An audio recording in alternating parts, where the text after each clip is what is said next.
There we go. All right. Well, I'm going to just go ahead and, as is our way here, we want to give the maximum amount of time to our lovely speaker. So we're just going to go ahead, and anybody that wants to can just type in the chat a little bit themselves if they want. But really, I'm going to let the speaker, I always let the speaker introduce themselves so I don't mangle their name out of respect to them. So I'm turning that over, and I'm going to let our speaker take over. Thank you. Thank you so much for having me here. My name is Laura González. I am a priestess of the goddess, a minister with Circle Sanctuary. I'm an Ishlamaket, which means elder, on a Kalpuli, Kalpuli Shinashli Shuchikali, which is an indigenous group here in Chicago where we conserve and share the ways of our people, the Nawa people, known as the Mesoamerican people.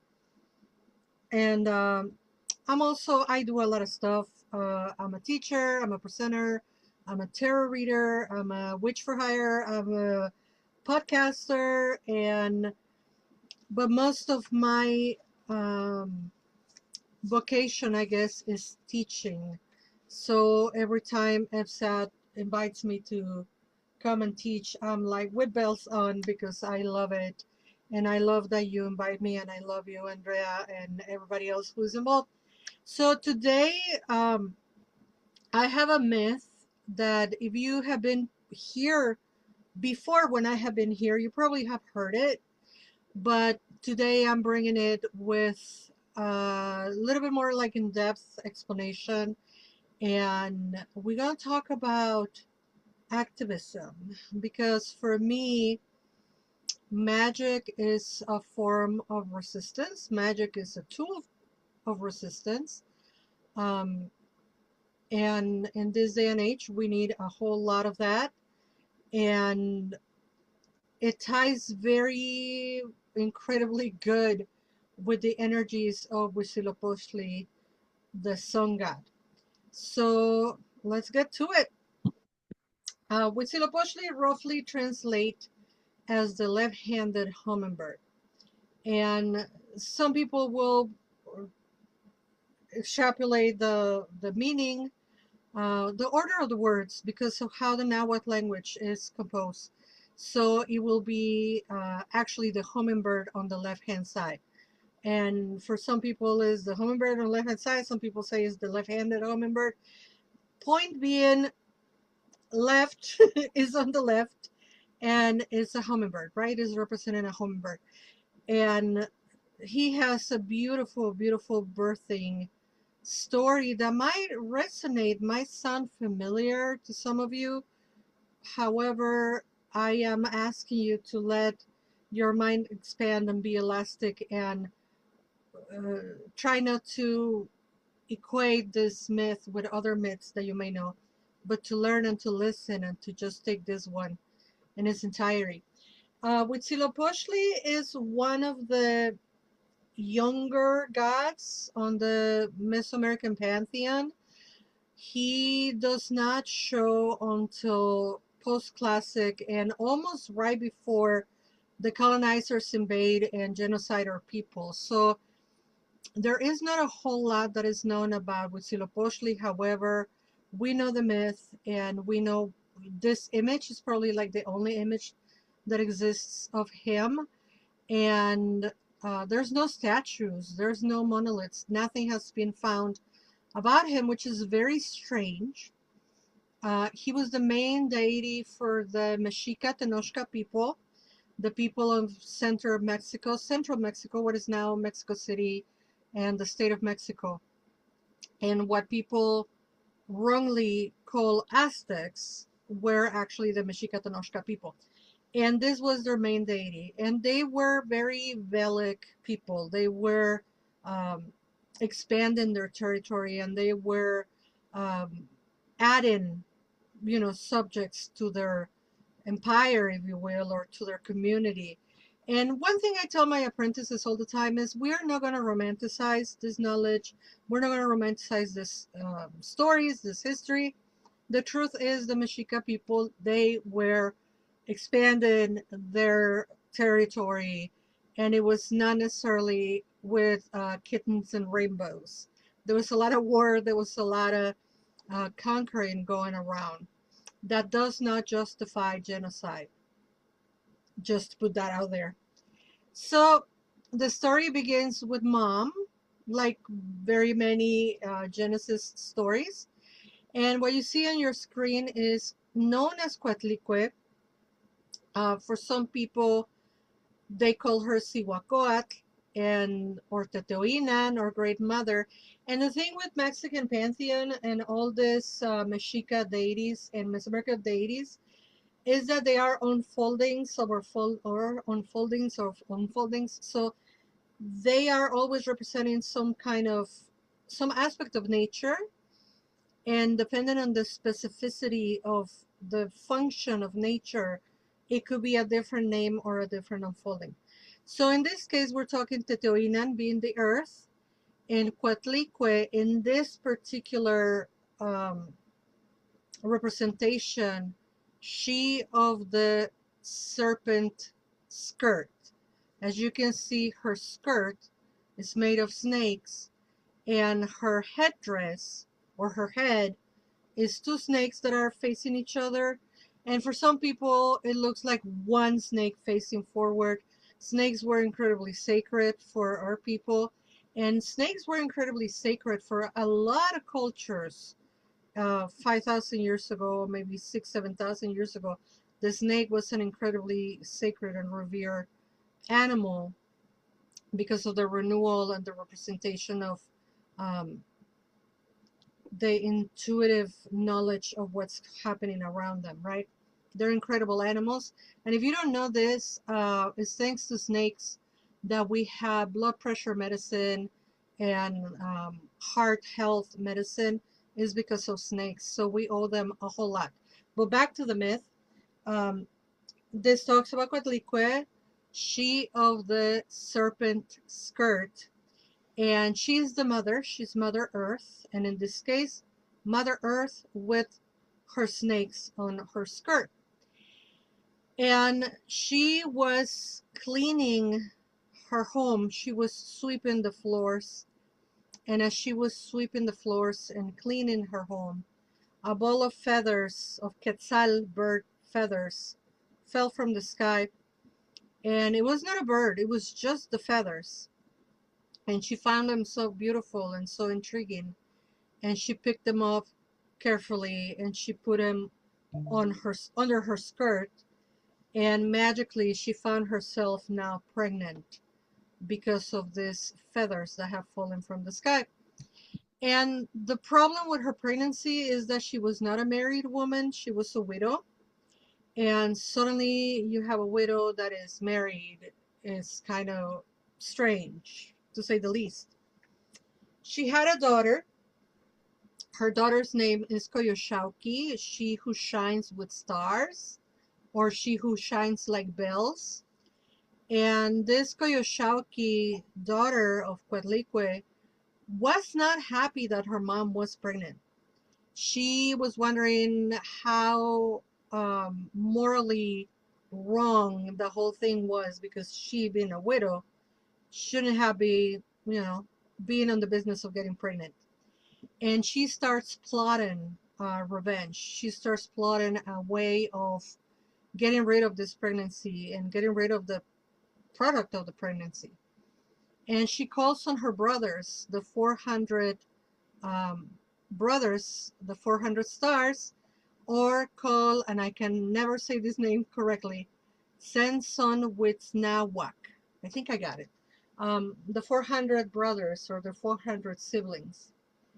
And while Koyoshauki is planning and plotting on killing mom and killing the baby, the unborn child, um, there's a lot of turmoil right on the space, and mom has no idea that there is this um, coup happen, to kill her.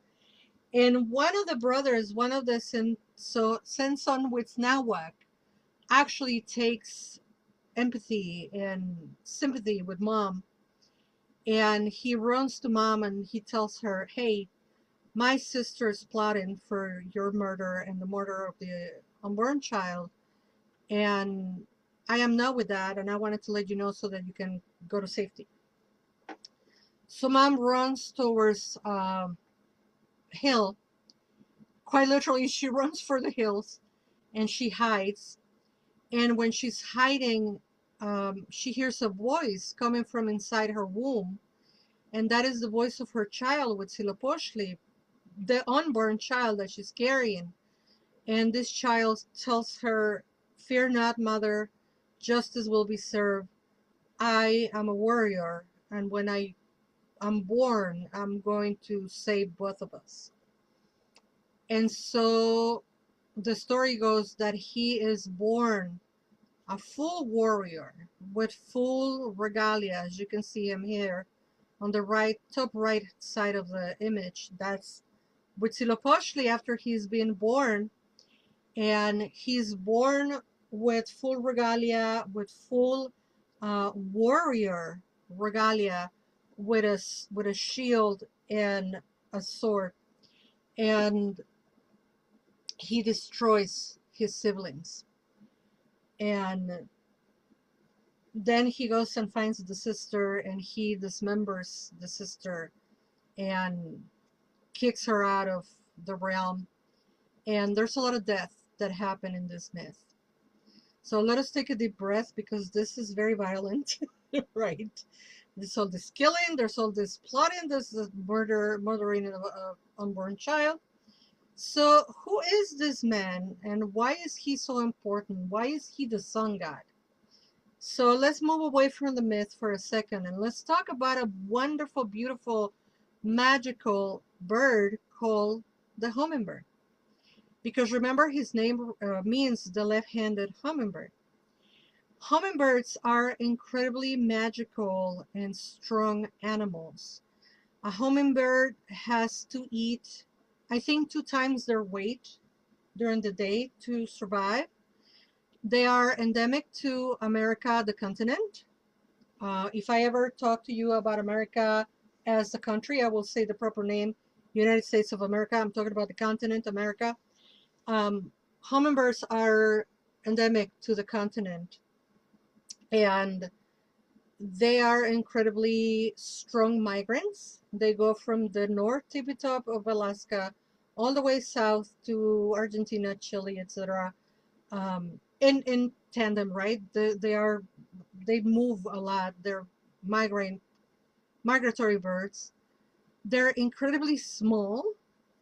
When they are born, their eggs, when they lay their eggs, sometimes those eggs are no bigger than a tic tac, and they are truly survivors, right? They are warriors. They are, the will of living for these little tiny animals. With all the things that we do to their environment, hummingbirds are still alive. And little known fact, two incredible facts about hummingbirds that I think they're fascinating.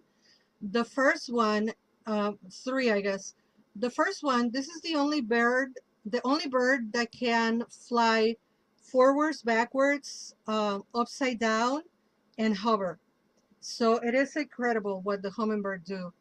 The other thing that is absolutely incredible about hummingbirds is that they do hibernate every night. They don't go to sleep, they unplug, they disconnect. They hibernate at night, and they snore, and their snore is beautiful. But then they will wake up and they don't stop. They work all day because they need to get their nectar in so that they can, survive. And the third fun fact about hummingbirds, that is, I think, the most important one, is that the hummingbirds are pollinators. Just like the bees, just like bats, hummingbirds are as well pollinators. So our life depends on pollinators, as we all know. And our people, the Mexica people, have four different names for the sun.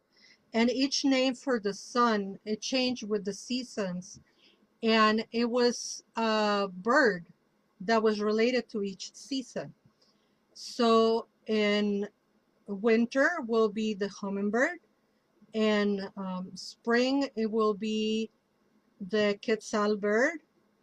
On summer, it will be the eagle. and on fall it will be the macaw.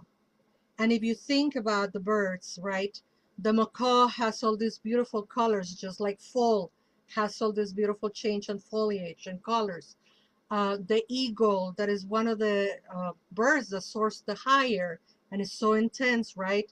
The talons of an eagle are something to be amazed with. And so they say that the summer, the intensity of the summer sun is that related to the eagle. And then the quetzal bird is a beautiful magical bird, endemic to central Mexico and Central America, which are not the same thing. The south of Mexico and the part of America that is called Central America, that's where you can find the quetzal bird. And that is the bird that they choose to represent the sun in spring. What does that have to do with anything? Well, the tiniest bird represents the tiniest sun. As we all know, in winter solstice and throughout winter, our sun is perceived as very small, not really that strong. Days have the least amount of daylight or sunlight. And that hummingbird, that left-handed hummingbird, is um, an allegory of the sun rising the furthest to the left on the horizon during the winter solstice. So that is why he is the left-handed or the left side hummingbird. This is talking about that tiny sun of winter that is a small, tiny force that is verily alive and is verily keeping us alive. However, it is the warrior essence, right? We already heard the myth and we heard about him being born a warrior and him being born ready to destroy the sister that was plotting against him and ready to destroy his brothers. So, who are this cast of characters? Well, um, Siwakoak or Teteoinan or Mother Earth, Coatlicue, she with the snakes on her skirt, is an allegory of the earth, right? With the peaks and valleys of the earth, those are the snakes. If you ever had the opportunity, I did. I was very, very happy that I had the opportunity. Flying into Los Angeles, it is a spectacle to see all the peaks and valleys of the faults, right, that traverse California, and and you can see Coatlicue right there, right when you're flying and you look down. There's all the snakes on her skirt, the skirt symbolizing that it covers the earth. And the sister that got dismembered and destroyed, the sister that was plotting against him, is the moon. And she needed to be dismembered because the moon comes to us in phases. Sometimes it's a quarter moon, sometimes it's a full moon, sometimes it's a dark moon, and sometimes it's waning and waxing, right? The 400 siblings, the Simpson with Nahuatl, are all the stars on the Milky Way. For our people, the number 400 did not mean 400 proper. That was the word they used to exemplify infinite, right? So the word 400, the Senson, is it means infinite. The mockingbird in Mexico, we call it sensontle, and it's the bird of 100 voices. And if you ever been around a mockingbird or have the chance to see a documentary or a TikTok video or an Instagram reel, they're amazing, and that's why their name is the sensontle, because it has that particle of sensonsin, meaning 400, right? Infinite number of voices. So the Senson with Nawak is the infinite number of stars on the sky. What this myth is telling us about is a sun that is very tiny, that is about to be born, in which the sister, the moon, is trying not to have the sun shine during winter solstice, and the siblings are trying to impede the birth of the sun. but we all know that the birth of the sun god is imminent. It will happen every winter solstice. And that is the lesson, that is the learning, that is the wonder and the awe of Huitzilopochtli. Because when he is born, we're talking about the sun god, the warrior sun god, right? And that's why he's got that sword that looks like a blue turquoise snake. And if you ever have been up super early in the morning and you get to see the first sun rays or the first light pre-dawn, it's not yellow, it's turquoise, it's blue. So the announcement of the sun coming up is a beautiful turquoise light. It's not yellow. And that is the sword of Huitzilopochtli. It's telling you he's coming. And he's got a sword on his hand, right?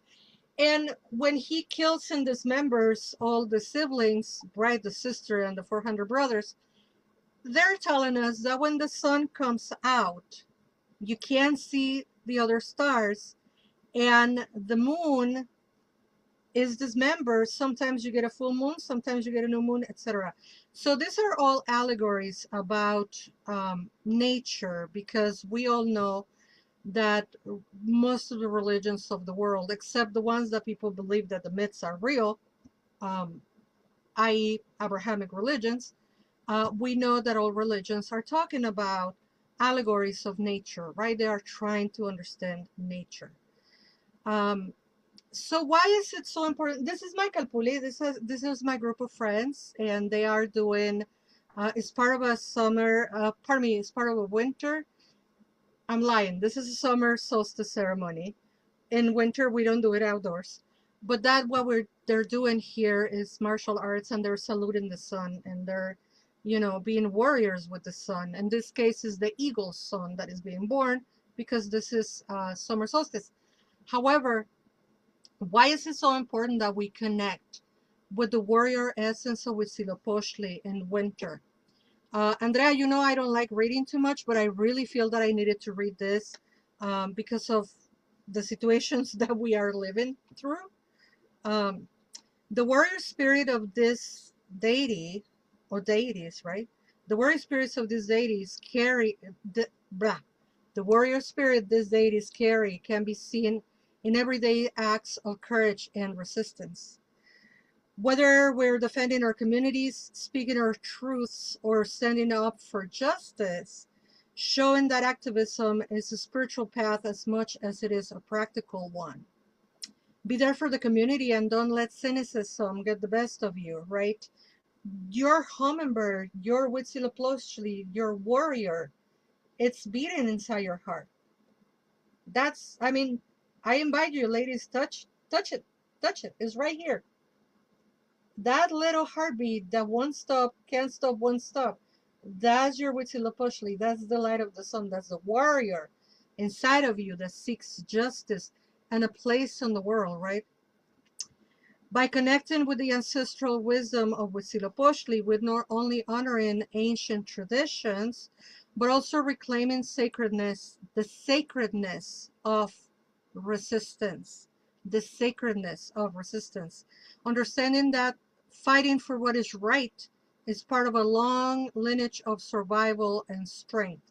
Not only indigenous people have been hurt by colonization and genocide, etc. We all know what we do to one, we have done to everybody. But this is the time we swore, right? Everybody swore that never again. Yet here we are again. So we ought to make good on our words. More than 500 years of resistance, and the colonizers haven't been able to exterminate our belief systems. More than 500 years of colonization and resistance, and indigenous people are still surviving, existing, and thriving in 2026. And how are we doing that? Well, we are doing that through the gifts and the energy of Huitzilopochtli, and we are carrying through with our little hummingbirds, right? With our little hearts, pushing forward, bringing light into the darkness, because the days in winter, the days that are leading towards winter solstice, are the darkest days of our years, right? Um, I live in Chicago. The sun goes down at 4 o'clock and it comes right up the next morning around, I don't know, 8 o'clock in the morning, and that is if we get some sunlight. There are days that we don't get anything, right? We have to be very sensitive to feel the sun warmth in our skin. Here in Chicago, it's almost impossible sometimes, especially because we are all the Michelin men with like 20 layers of poofy cuts. Um, but the sun is there. Huitzilopochtli, the hummingbird, is there because he's there, because we know he is there and he is growing, right? He is this little hummingbird that is, taking its rightful place um, in the seasons, and then eventually he will turn into, like I say, a quetzal bird, and eventually in summer he will be the eagle, and then we will be complaining about it's too hot and too much sun. But that will to survive, and we are not talking of free will. This is not about free will. This is about willpower, the willpower of the hummingbird, the willpower of Huitzilopochtli, the willpower to shine when it's the darkest. And that is the teachings of Huitzilopochtli. So I invite you all again, if you ever are in doubt, he's right here on your heart. Oh, but Laura, that is an indigenous concept that only indigenous people are privy to. No, because if we think that way, we should never look into Greek mythology. We should never look into Mayan stuff. We should never look into African culture. Understanding and integrating concepts of indigenous knowledge is not the same as appropriating that knowledge. And as much as I would love to talk about cultural appropriation, I'm not. Um, but it's very important that we understand the differences on culturally appropriating is as if, say, Andrea said, I'm going to teach about Huitzilopochtli and get paid, right? That is appropriation. We don't do that. What Andrea does is she invites an indigenous person to come and teach. That is cultural appreciation. So this culture, please know that this culture is out there for everybody, right? For everybody. We are still resisting, living and thriving. We will continue to thrive, and you're all invited to be part of it.